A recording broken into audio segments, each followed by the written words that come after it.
Olá, seja bem-vindo a esse canal. Hoje eu queria comentar com você sobre uma fala do presidente da República, Jair Bolsonaro, onde ele chama Paulo Freire de energúmeno, né? Isso gerou certo mal-estar entre especialmente o pessoal da esquerda, né? E nesse período também o presidente declarou ter aceitado a Jesus. Alguns consideraram isso uma afronta, uma coisa horrível, que ele não poderia ter feito essa declaração porque ele governa para todos. Ora, ele governar para todos é uma coisa, ele declarar aceitar Jesus é outra. São duas coisas diferentes. Mas isso pode ser extremamente positivo caso havendo realmente uma confirmação dessa fala, se essa fala de repente não foi somente digamos assim, uma expressão ali no momento, mas se foi de fato uma declaração de fé, isso será bom para o Brasil, porque a Bíblia nos diz que quando o justo governa, o povo se alegra. Claro que os inimigos do povo não vão gostar disso. Mas eu queria comentar mais especificamente, embora esteja feliz pelo presidente ter se declarado evangélico, que a gente sabia que ele era católico, né? Talvez um católico nominal, não praticante, mas era católico. Mas eu quero comentar exatamente sobre Paulo Freire, né? Não sei se você sabe, mas eu sou pedagogo e quando fiz o curso de pedagogia, a referência principal era Paulo Freire, né? E especialmente quando fui fazer meu TCC, tive que olhar com mais detalhes essas coisas, né? E comecei a estranhar muitas coisas de Paulo Freire, especialmente o jeito pomposo dele falar, aquilo me chamou muita atenção, porque encher um texto de palavras e que palavras que simplesmente são redundâncias e não na verdade substância, mostram que há um vazio ali. E aquilo me chamou a atenção e comecei a olhar com mais cuidado para Paulo Freire, né? É interessante que quando você vai olhar Paulo Freire, você costuma receber livros de propaganda, como a Pedagogia do Oprimido, Pedagogia da Esperança e coisas do tipo. Entretanto, para você entender Paulo Freire, você tem que ler os últimos livros que ele escreveu, que são livros mais voltados para a prática mesmo de implantação do lulopetismo no Brasil, né? Então você precisa entender isso. Não tem como entender Paulo Freire lendo Pedagogia do Oprimido, simplesmente porque Pedagogia do Oprimido é um livro de propaganda. E vou mostrar para vocês daqui a pouco que nem os comunistas entendiam o que ele queria dizer com Pedagogia do Oprimido, porque era só um livro teórico vazio, sem situação nenhuma de fato e prática, né? Bom, a primeira coisa que nós devemos entender para analisar essa afirmação do presidente da República é que Paulo Freire de fato destruiu a educação no Brasil, que estamos nos últimos lugares dos exames internacionais de qualidade do ensino, né? Isso é fato. E é interessante que essa falsa pedagogia de Paulo Freire escondia por trás de si uma ideologia marxista, através simplesmente da verborragia. A verborragia é algo muito utilizado por aqueles que defendem a ideologia comunista, porque como é uma ideologia vazia, sem substância, automaticamente dependem de usar muitas palavras, de um recurso muito retórico, um recurso muito poético, né? Ao contrário do que alguns pensam, a retórica não é ruim. Ter uma boa retórica, inclusive, é até bom, é até agradável. Entretanto, uma retórica que esconda a verdade, na verdade não é exatamente, digamos assim, a retórica pura, né? A retórica pura, ela é só uma ferramenta. Agora, quando você usa ela para esconder a verdade, você está praticando sofismo, né? Como faziam os filósofos gregos, né? Que enrolavam as pessoas com palavras para que parecesse bonito a mentira que pregavam. E era exatamente isso que Paulo Freire fazia com sua verborragia, e muitos políticos de esquerda fazem isso até hoje. É interessante observar que, como eu já falei, que os livros mais lidos de Freire são apenas livros de propaganda e não livros realmente de cunho acadêmico, literalmente. São, na verdade, cunho de propaganda, sem pesquisa nenhuma, apenas opiniões de Freire, né? E ainda podemos dizer que o método Paulo Freire não existe. O alegado método Paulo Freire de alfabetização, ele não existe. Segundo uma pessoa que publicou no portal Escola Sem Partido, né? Escreveu até um artigo, tem um vídeo também na internet. O método Paulo Freire nada mais é do que uma adaptação, um plágio, né? do trabalho de um missionário metodista chamado Frank Laubach. Frank Laubach criou um método para evangelizar pessoas nas Filipinas e conseguiu praticamente erradicar o analfabetismo nas Filipinas. Quando essa pessoa veio para Pernambuco, né, para também evangelizar aqui no Brasil e alfabetizar pessoas, os comunistas tomaram a ideia de Laubach, né, e fizeram uma cartilha e deram o nome de Freire para essa cartilha, né? Como se Freire fosse o inventor do método. Então o método de alfabetização de Freire, na verdade, é uma fraude, né? Porque esse método foi criado por outra pessoa, por um americano, se não me engano, né? E é interessante também que esse método incluía uma questão que hoje em dia é muito controversa, exatamente porque é mal utilizada. O método de Laubach entendia que o aluno construía o seu aprendizado, exatamente porque o aluno já vinha com algum conhecimento, né? Entretanto, trouxeram isso para uma pedagogia mais freiriana e atribuíram isso a crianças. Ora, Laubach não era tolo, né? Então ele criou essa ideia de construir com conhecimento prévio para adultos, a alfabetização de adultos. Adultos realmente podem aprender a partir do conhecimento, da vivência e da prática que já tem. Então o construtivismo, nesse ponto de vista, ele é adequado. Mas como você vai construir para crianças, né? As crianças não têm prática suficiente e têm poucos conteúdos para construir em cima. Na verdade, elas ainda precisam absorver muitos conteúdos. Obviamente, seria um absurdo fazer com que uma criança construísse conhecimento e, por isso, o método Paulo Freire não funciona, porque usa um pressuposto usado para educar adultos e tenta tratar para crianças que não têm a maturidade adequada para esse tipo de processo, ou seja, mais uma prova da incompetência de Freire, que o Bolsonaro chamou de energúmeno, né? Outra coisa interessante, né, que Paulo Freire foi um fracasso em todos os países que tentou aplicar seu método, né? Na Guiné-Bissau, São Tomé e Príncipe, todos os lugares ele foi um fracasso, né? Ele andando pela África ali e pela América do Sul também tentando usar esse método como se fosse evangelizar muitas pessoas com esse método, né? Tentando tomar aquele método de Laubach para evangelizá-los. Nós vamos ver mais um pouquinho sobre isso. Mas aí o que aconteceu? Quando não deu certo, ele culpou os estudantes, o povo a que ele foi assessorar nesse trabalho de educação, como se esse povo não quisesse abandonar, digamos assim, os dominadores, os colonizadores. Ou seja, faz como aqueles falsos pastores que, se você ganha a bênção, foi ele que orou por você, e se você não ganha a bênção, você não teve fé, né? Então é exatamente a mesma estratégia, né? É interessante, alguém pode dizer assim, mas a ideologia de Freire deu certo lá nos países nórdicos, né? Ora, ela só deu certo em lugar que tem dinheiro para isso, né?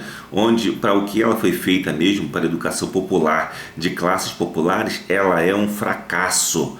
Qualquer coisa daria certo na Dinamarca, qualquer método de ensino daria certo lá, porque eles têm estudo, têm condições, têm dinheiro para bancar até um fracasso, né? Então, qualquer método lá pode dar certo. Agora, eu quero ver dar certo num lugar onde as pessoas não têm nem mesmo dinheiro para comer, ou talvez, digamos lá, um mínimo de assistência do Estado, né? Então, nesses lugares mais pobres, o método Paulo Freire foi um fracasso retumbante, né? Como você pode perceber. Além disso, podemos dizer ainda que muitos licenciados defendem Paulo Freire, mas a maioria deles sequer leu os livros de Paulo Freire, tá? A maioria deles repete apenas como papagaios, leram apenas a Pedagogia do Oprimido e não toda a obra do sujeito, e começam a elogiar o cara de qualquer forma, simplesmente porque serão bem vistos pelos colegas, né? É, na verdade, uma falta de caráter de algumas dessas pessoas, outros é apenas ignorância mesmo, né?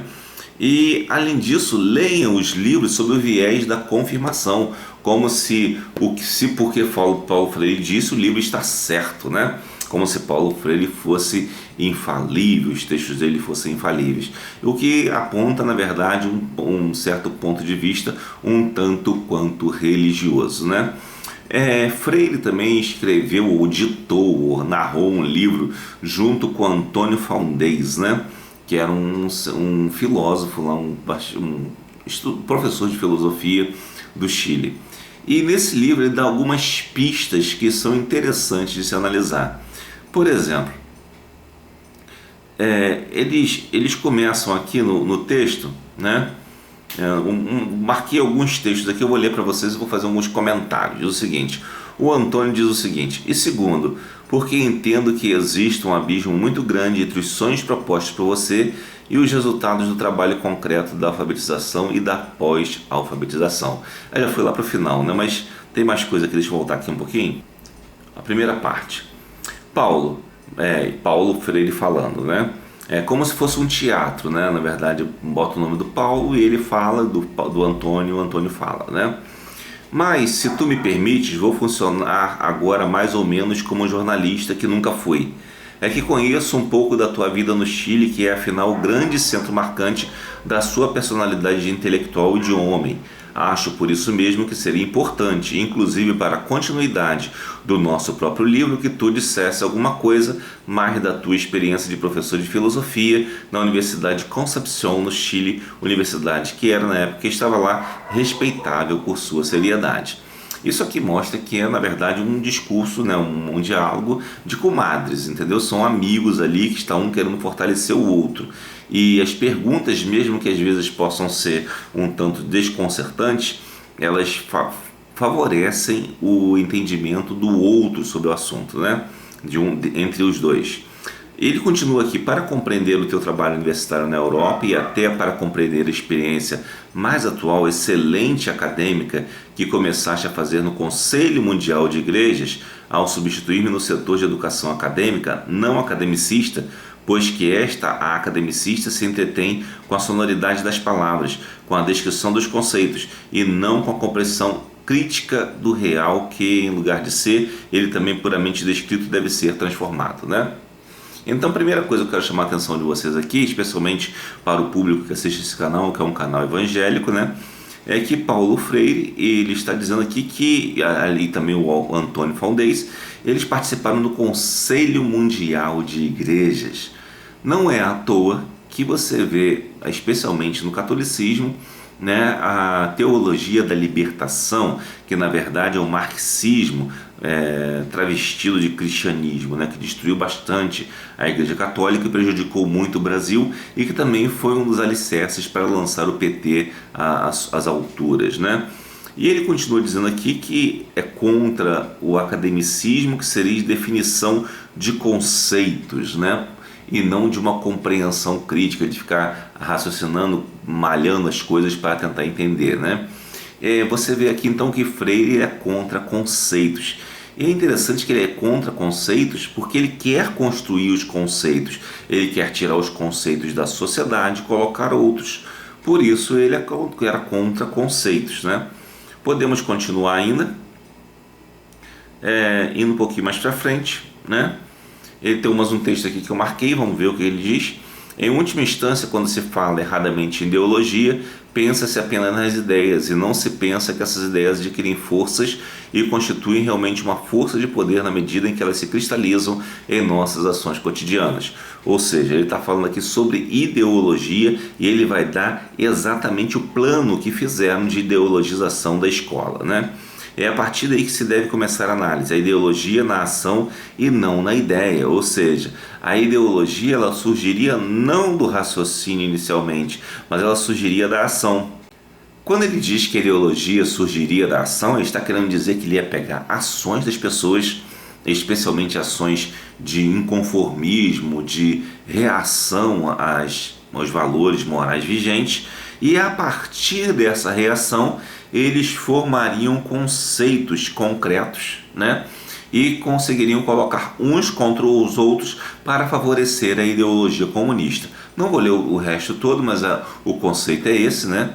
Porque assim eles conseguiriam inverter todas as coisas e gerar uma nova ideia, uma nova ideologia e impor sua ideologia como se fosse a salvação da lavoura.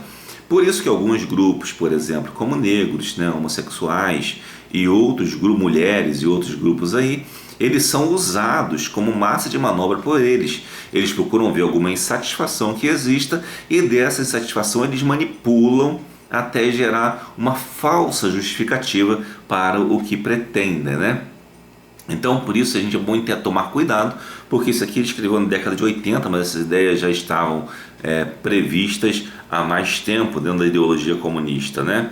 E ele continua aqui, deixa eu procurar um outro texto mais interessante. Ele fala aqui sobre alfabetização, né?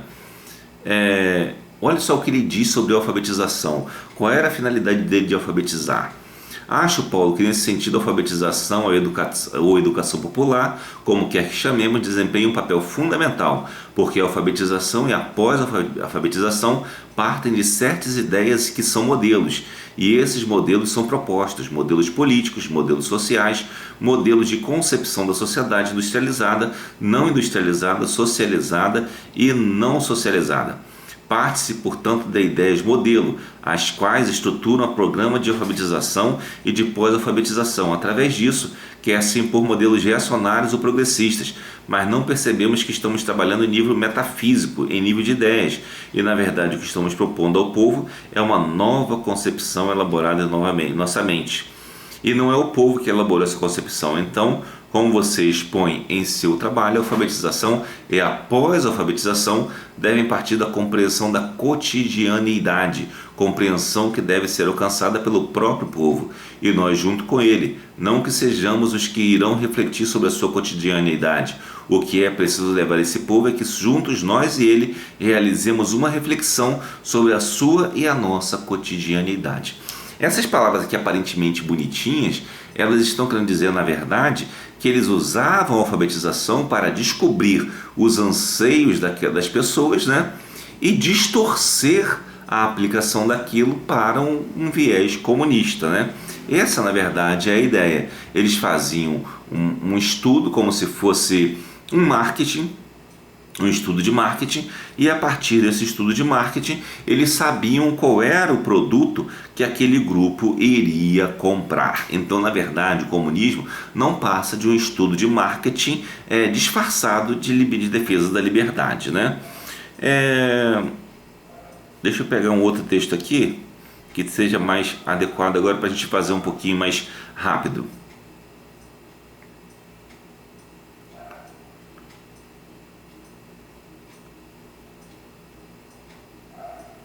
Vamos ver esse texto aqui, ó. Diz assim o seguinte, o Antônio Faundez, né? Eu li 3 livros seus, Educação como Prática da Liberdade, Extensão ou Comunicação e A Pedagogia do Oprimido, mas infelizmente não li as cartas a Guiné-Bissau, né? Na oportunidade eu lhe disse que via nesses trabalhos uma falta de análise sociológica mais profunda. Veja bem, um amigo de Paulo Freire, um comunista como ele, diz que o livro era raso, tá? Ele diz exatamente isso, que o livro era raso. E continua. O conceito de oprimido, por exemplo, me parece um conceito muito abstrato. Inclusive o conceito de classe social também está empregado de maneira abstrata nesses 3 livros. Ele usa o termo abstrato para não dizer raso, né? Fraco, muito mal feito, apenas poético, obviamente, como eu falei para você. E ele continua dizendo aqui, eu acrescentei, o problema está em definir como esses conceitos operam na realidade. Ou seja, os conceitos de Freire estavam fora da realidade, não podiam ser abarcados pela realidade, não podiam ser compreendidos na realidade. Na verdade, era uma certa, digamos assim, uma fraude verdadeira, e é o que ele está dizendo aqui, embora fosse amigo tentando fazer com que Freire se defendesse, né? E ele continua dizendo, está em vê-los funcionar na realidade, ou como responde a uma realidade concreta, multifacetária. Sem dúvida há uma superação dessa abstração dos conceitos desde as primeiras até as obras recentes. Aí ele continua, vai dizer que apesar dele tentar melhorar essas coisas, a questão ainda é difícil, a análise dele é muito rasa. Ele diz aqui que ele estava lendo no aeroporto, né? E ele continua aqui que leu no trabalho de Freire como um documento que, no entanto, mostra apenas o começo de um processo ainda não encerrado. Essa visão geral do processo teria permitido analisar os diferentes problemas agudos e sérios que apareceram na experiência completa. As cartas são um bom começo teórico, uma boa proposta teórica, interessantes sonhos teóricos, de uma experiência que depois apresentou sérias dificuldades para se realizar. O Antônio Faldez está dizendo isso na cara do Freire. Como o Freire saiu disso, né? Ele saiu disso aqui dizendo que o problema na Guiné-Bissau, em São Tomé e Príncipe e em outros lugares, foi porque escolheram usar o idioma português como língua materna e não o idioma africano, né? Então ele saiu por essa tangente. Ou seja, na verdade o método dele não funcionou, né? O método dele foi insuficiente, foi fraco, e ele teve que botar a culpa em outra coisa para justificar a sua incompetência, né?